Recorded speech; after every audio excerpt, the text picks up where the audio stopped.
जी। आज मैं राज्यसभा सांसद राघव चड्ढा जी से कुछ सवाल पूछना चाहती हूँ। राघव जी, आप बीजेपी से इतना डरते क्यों? आप बीजेपी से सवाल उठाने से डरते क्यों हैं? आप मोदी जी से सवाल उठाने से डरते क्यों हैं? आज हमारा देश एक बहुत बड़े संकट से गुजर रहा है। आज हमारे देश के लोकतंत्र पर, आज हमारे देश के संविधान पर खतरा है।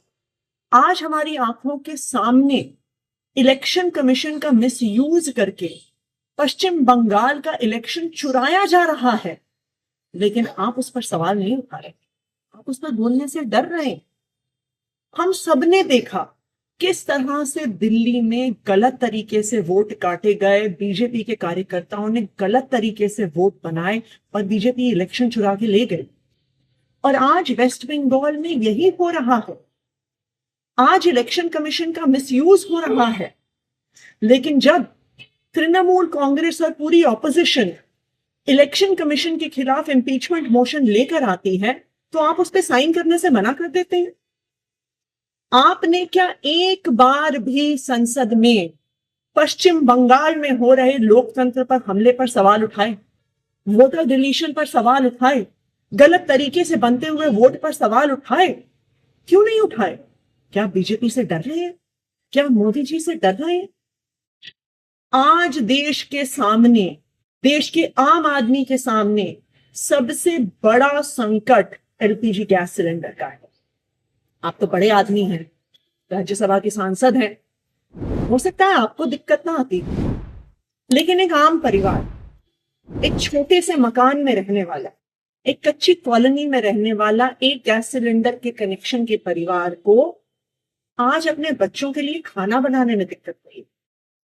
पिता सोच रहे हैं मैं काम पर जाऊं, दिहाड़ी लेकर आऊं, या लंबी लंबी लाइनों में खड़ा होकर गैस का सिलेंडर लेके आऊं कि कल मेरे बच्चों के लिए लंच बन सके। जब आम आदमी पार्टी ने पंजाब में, दिल्ली विधानसभा में सिलेंडर का सवाल उठाया, जब आम आदमी पार्टी के सांसदों ने एलपीजी सिलेंडर का मुद्दा उठाया, और आपको जब एलपीजी के मुद्दे पर बोलने के लिए कहा गया, तो आप चुप रह गए। आप मोदी जी से डर गए क्या? आज इस देश में हर इंसान को यह तय करना होगा कि क्या वो मोदी जी के साथ है या वो संविधान के साथ है, लोकतंत्र के साथ। मुझे याद आ रहा है जब अरविंद केजरीवाल जी गिरफ्तार हुए थे, हम सब सड़कों पे खड़े होकर लड़ रहे थे, पुलिस हम पे लाठियां चढ़ा रही थी, हमें घसीट घसीट कर पकड़ कर लेके जा रही थी। दिल्ली के अलग अलग थानों में, कहीं नरेला में, कहीं बवाना में हम डिटेन हुए। हम रोज सड़कों पे लड़ रहे थे। आप तब लंदन में, आपने हमें बताया कि मेरी आंख का ऑपरेशन हो रहा है, इसलिए मैं लंदन में। हमसे मीडिया ने बहुत सवाल पूछे। बार बार हमने मीडिया को कहा कि नहीं नहीं, राघव चड्ढा जी डरे नहीं हैं, उनकी आंख में प्रॉब्लम, वो अपना ऑपरेशन करवाने। लेकिन आज राघव जी, मेरे मन में भी ये सवाल आ रहा कि जब अरविंद केजरीवाल जी गिरफ्तार हुए, तब भी आप बीजेपी से डर गए, तब भी आप मोदी जी से डर गए, क्या आप डर के लंदन भाग गए? देखिए, हो सकता है कि आप मोदी जी से डरते, हो सकता है आप जेल जाने से डरते, लेकिन हम अरविंद केजरीवाल के सिपाही हैं। हम ना बीजेपी से डरते हैं, ना मोदी जी से डरते हैं, ना उनकी एजेंसी से डरते हैं, ना जेल जाने से डरते हैं।